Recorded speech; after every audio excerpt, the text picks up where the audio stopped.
नमस्कार, मैं आस्था श्रीवास्तव और आप देख रहे हैं लोकनाथ। आइए डालते हैं आज की खास खबर पर नजर।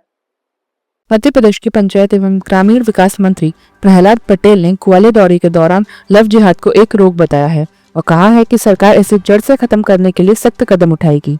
उन्होंने जल गंगा संवर्धन अभियान के तहत वैशाली नदी का जायजा लिया और कहा कि लोगों के प्रयास से नदी में पानी है, जिससे जल संकट का स्थायी हल हो पाएगा।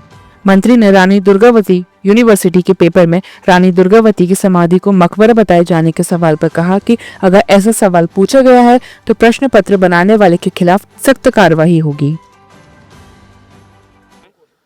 मेरा अभियान पिछले वर्ष जब जल गंगा संवर्धन अभियान था वो 1 माह का था।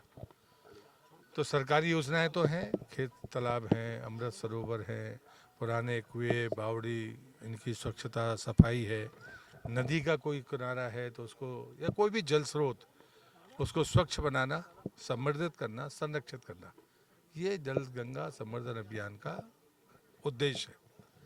तो मैं मंत्री के नाते मुझे लगा कि मैं क्या करूँगा, जो मेरा अनुभव नर्मदा परिक्रमा का था या नर्मदा स्वच्छता का था, तो मुझे लगा कि एक बार नदियों को उद्गम को देखना चाहिए, क्योंकि मैं जियोलॉजी का स्टूडेंट भी हूँ, जल शक्ति में भी रहा हूँ।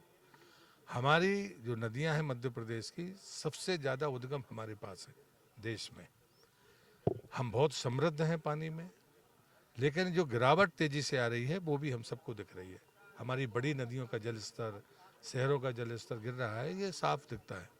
और हम कोई हिमालय के निकट के राज्य नहीं हैं, हमें इन्हीं पहाड़ों से जो वृक्ष है उनसे ही पानी मिलना है। तो इसलिए मुझे लगा कि छोटी नदियों हों या बड़ी नदियाँ, उनके उद्गम पर जाकर देखूं। 3 बेसन है मध्य प्रदेश में नदियों के उद्गम में। एक है गंगा बेसन में जाने वाली नदियाँ, एक नर्मदा बेसन में जाने वाली नदियाँ और तीसरी गोदावरी बेसन में जाने वाली नदियाँ। तो मैं किसी भी बेसन की नदियाँ हों उनके उद्गम पर जाने का मैंने फैसला किया। पिछले वर्ष मैं 32 नदियों पर गया था।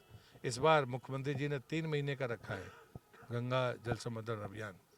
तो मैंने तय किया है कि संकल्प है मेरा, गिनती कुछ नहीं की है, यहाँ गिनती बोल दी, वो गिनती सही नहीं है। मेरा संकल्प है कि सभी नदियों के उद्गम तक मैं पहुंचूं, और जहां पर भी उद्गम पर हम पौधारोपण करके उनको वृक्ष बनाने की कोशिश करेंगे तो वो ज़्यादा बेहतर होगा। पिछली बार 32 में से 5 जगह ही मुझे पानी मिला था।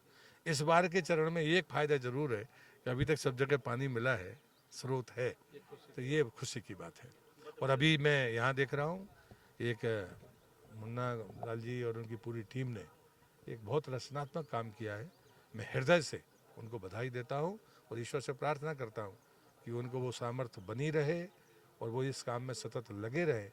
और प्रशासन से भी मेरा आह्वान होगा कि उसमें हर संभव मदद करनी चाहिए। ऐसे ही वीडियोस को देखने के लिए आप लोकनाथ के YouTube चैनल को सब्सक्राइब करें। साथ ही हमारे अन्य सोशल मीडिया हैंडल्स जैसे कि फेसबुक और इंस्टाग्राम को भी आप फॉलो कर सकते हैं।